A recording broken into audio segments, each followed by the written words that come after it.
참미 예수님 자비의 사도들입니다. 오늘은 교부들의 신앙 제16장 성화와 성상에 관해서 말씀드릴게요. 개신교 신자들 중에 이렇게 공격하는 분들이 계시죠. 가톨릭에 대해서. 니네는 왜 성모상 앞에 그렇게 절하고 우상숭배다 그거 이런 식으로 주장하시는 분이 계세요. 저도 그런 공격을 당해봤죠. 친구한테. 그거 우상숭배야. 성경에는 어떤 상도 만들지 말라고 그러셨고 거기에 절하지 말라고 그랬단 말이야. 물론 그 말씀이 있죠. 근데 그들이 말하는 그 어떤 하느님처럼 숭배한다든지 그런 것은 가톨릭 신자들은 그런 건 아니죠. 분명히 우리는 그 앞에서 성모상 앞에서 기도하고 인사를 할지언정 그것이 성모님이기 때문에 한 게 아니라 그것이 나타내는 바를 향해서 하는 것이죠. 우상숭배라는 것은 예를 들면 천왕당이나 옛날에 무슨 나무 같은 거 오래된 나무가 정말 영험하다고 그래서 그 나무 앞에 사당을 만들고 그 나무에게 절을 하고 이런 거라면 뭐 우상숭배일 수 있겠지만 우리가 하는 것은 우리는 아니라는 거 알고 있죠. 거기에 대해서 일단 이 책의 내용을 한번 읽어볼게요. 다 읽을 수 없으니까 중간중간 읽어보겠습니다. 초기 3세기 동안 가톨릭 신자들은 이제 종교의 자유가 없었고 박해를 받았었기 때문에 소위 로마 카타콤바라는 지하 무덤 거기에 가서 이제 우리끼리 예배를 보고 미사를 하고 신앙생활을 했던 것이죠. 거기 유적을 보면 거기에 비둘기 상징인 성령의 상징인 비둘기도 그려놓고 벽면과 유리병을 발견할 수 있으며 비둘기를 그린 벽면과 유리병을 발견할 수 있으며 또 거기에 십자가를 지신 그리스도의 형상과 어린 양을 메신 그의 형상을 새기기도 했으며 그리스도의 상징인 어린 양과 믿음의 표시인 단 모양과 교회를 의미하는 큰 배를 그리기도 하였다. 이미 초창기부터 어떤 상징적으로 교회나 그리스도를 상징하는 그런 걸 그리기도 했다는 거예요. 그러니까 우리가 이제 하느님은 영이시기 때문에 우리는 육체를 가졌고 영을 그대로 우리가 알 수는 없죠. 근데 예수님은 육체를 가졌죠. 그러니까 우리는 예수님을 상상할 수 있고 예수님의 모습을 새긴 조각을 할 수 있어요. 그림도 그릴 수 있고요.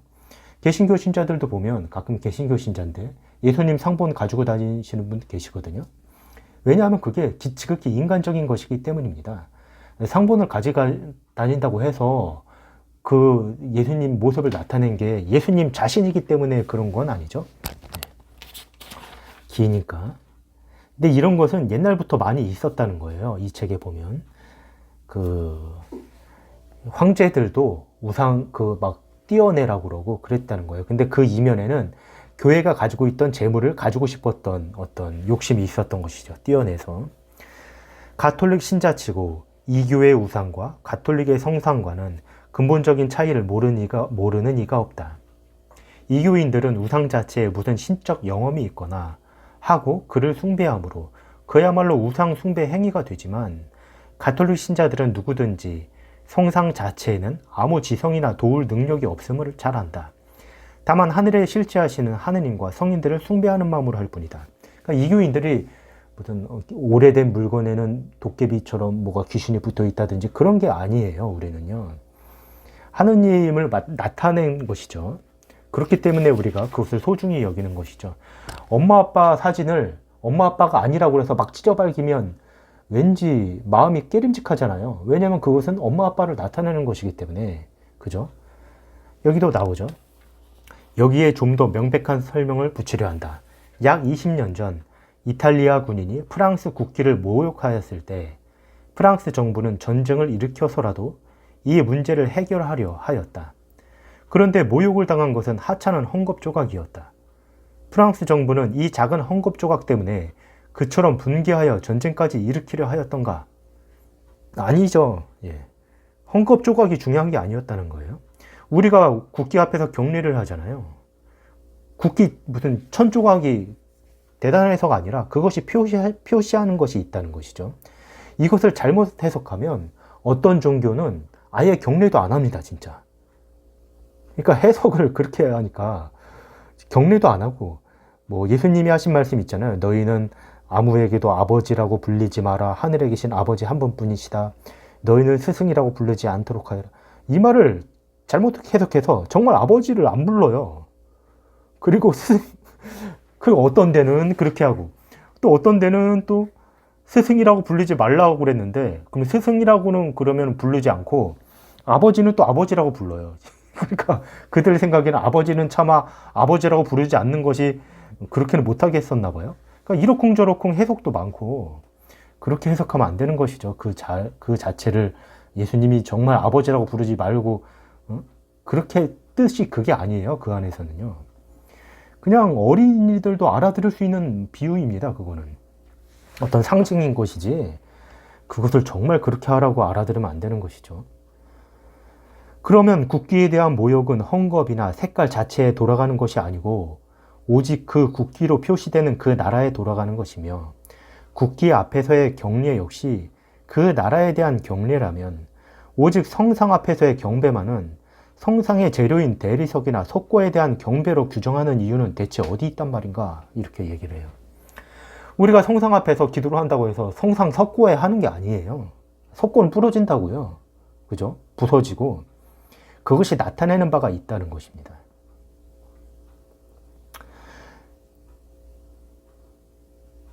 예를 들면 또 말씀하셔요. 주님의 이름을 영원히 찬송하리라. 예수의 이름 앞에 무릎을 꿇게 하셨다. 이런 말씀이 있는데 그러면 예수라는 이름 자체를 공경하라는 말인가? 그 소리 자체를 공경하라는 말인가? 그 소리 자체에 무슨 능력이 있다고 인정하라는 말이겠는가? 그렇지 않으면 그 이름으로 표시되는 주 예수를 공경하라는 말인가? 당연히 예수라는 음절로 공경하는 게 아니라 예수라는 이름을 나타내는 그 주님을 공경하는 것이죠. 우리는 다 그렇게 알고 하고 있어요. 개신교에서 그 근거로 삼는 구절이 이거예요.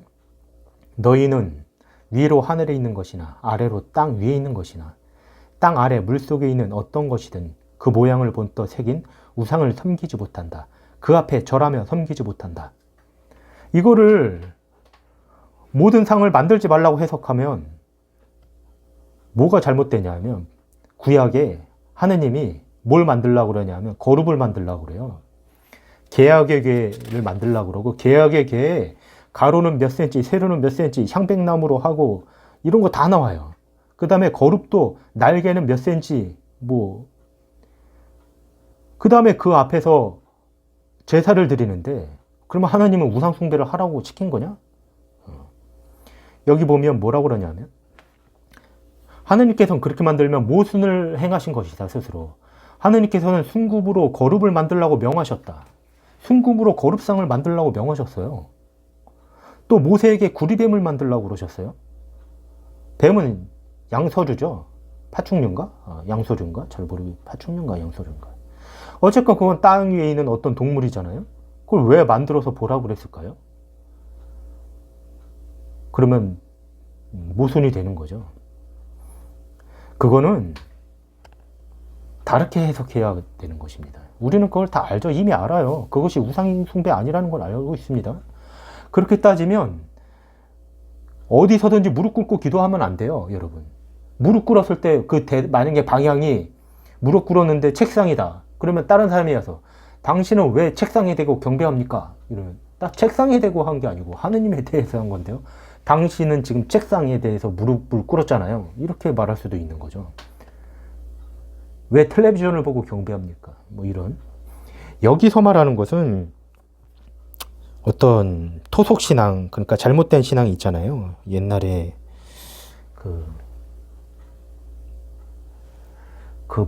아까 말씀드린 무슨 오래된 나무, 성황당 이런 거가 여기에 해당되는 거겠죠. 그 다음에 무당 같은 데 가면 어떤 상이 오래됐다든지 부적을 써서 준다든지 이것을 간직하면 효험이 있어서 그런 것은 아니죠.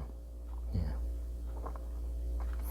그리고 우상은 저도 이제 우상에 대해서 이렇게 생각을 해보면 그렇게 뻔할 뻔자로 이렇게 눈앞에 딱 이것을 섬기면 된다 하고 나타나지 않습니다. 악마가 그렇게 멍청하지도 않고. 우상이란 하느님보다 더 중하게 여기는 내 마음에 그런 게 있어요. 돈도 우상이죠. 내가 그것을 이 명예도 우상이요. 그것을 더 하느님보다 원하면서 하느님을 배신하게 됐을 때, 돈을 더 취득하기 위해서 내 이웃의 상처를 모른 척할 때, 나에게는 하느님보다는 돈이 우상이 되는 것이죠. 더 소중하게. 내 미모를 위해서, 하느님보다 먼저 할 때, 다이어트, 모르겠습니다. 하느님보다 더 중하게 여기는 것들 우리가 너무나 많기 때문에 그런 것들을 보통 내 마음속의 우상이라고 볼 수 있는 것이지, 정말 우리 중에 누가 그 상이 정말 하느님이라고 생각해서 하는 사람이 어디 있습니까? 우리가 똑같이 엎드린다고 해도 다 다른 거예요.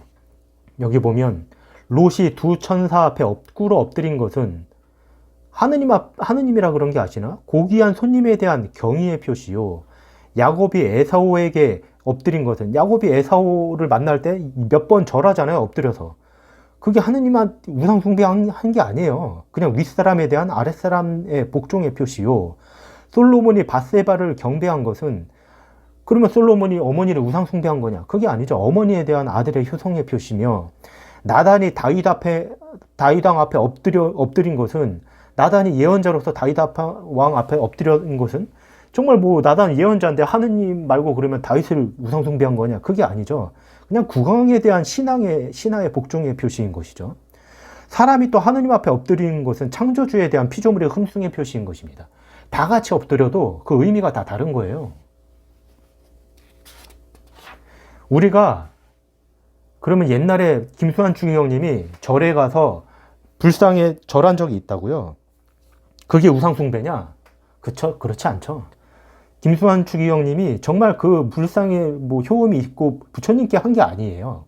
추기경님은 그냥 이웃사랑의 마음으로, 이 사람을 존중하는 마음으로, 그 사람이 믿는 신앙도 존중한다, 그런 뜻으로 그냥 해 주신 것이지, 불상이 거기 그 사람들은 뭘 믿던 간에 우리가 그 불상이 효험이 있고 그런 것은 전혀 아니었던 것이죠. 근데 그것이 신앙에 대해서 양심의 가책이 있다면 안 하시면 됩니다. 근데 김수환 추기경님은 전혀 양심으로서 어긋남이 없었다는 것이죠. 또 여러분, 구약에 보면 다윗과 솔로몬이 야훼 계약궤 아시죠? 계약궤가 상징하는 것이 성모 마리아거든요. 왜냐하면 계약궤에 뭐가 들어있었냐면 돌판이 들어있었고, 또 아론의 지팡이가 있었고, 만나가 있었어요. 만나는 성체성사, 하느님의 몸의 예표고, 계약궤는 하느님의 말씀이죠. 말씀은 성모 마리아 안에 잉태되어 있었고, 아론의 지팡이는 어떤 하느님의 약속이잖아요. 그 창세기의 약속이 있죠. 그 약속에 대한 어떤 상징인 것이죠. 성모님 안에 그게 다 있었습니다. 계약궤는 성모님의 표상이거든요. 근데 그 계약의 궤 앞에서 다윗과 솔로몬이, 그 계약의 궤가 오베데돔의 집에 있었을 때 그냥 계약의 궤를 보고 하느님께서 축복을 내려주셔요. 성경에 그렇게 나옵니다.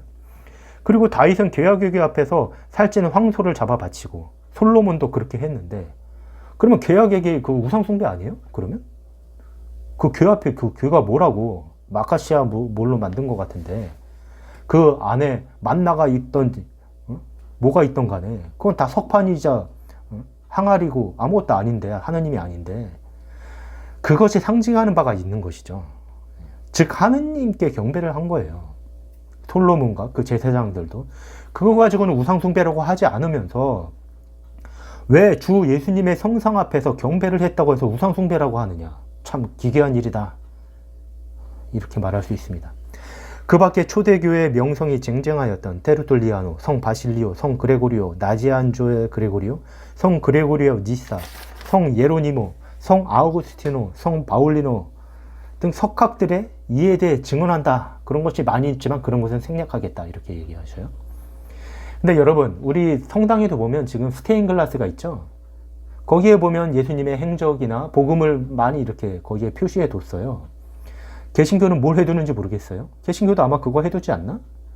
아니면 그냥 아름답게 색깔만 칠해놨으면 그게 뭔 의미겠어요? 우리는 그것을 통해서 복음을 묵상하고 하나님을 더 생각하기 위해서 한 거죠. 예전에는 문맹자가 많았어요. 우리나라는 한글이라는 기가 막힌 문자가 있기 때문에 문맹률이 거의 없죠. 거의 이제 다 글을 쓸 수 있단 말이에요. 근데 지금은 외국에서도 문맹률이 많다는 거예요, 의외로. 그리고 예전에는 더 많았다는 겁니다. 문맹자가. 그런 사람들한테 복음에 대해서 쉽게 가르치려면 그림으로서 가르쳤다는 겁니다. 그림으로. 그래서 스테인글라스나 벽화나 이런 것들에 다 예수님의 행적이나 그 복음이 다 거기 그려져 있어요.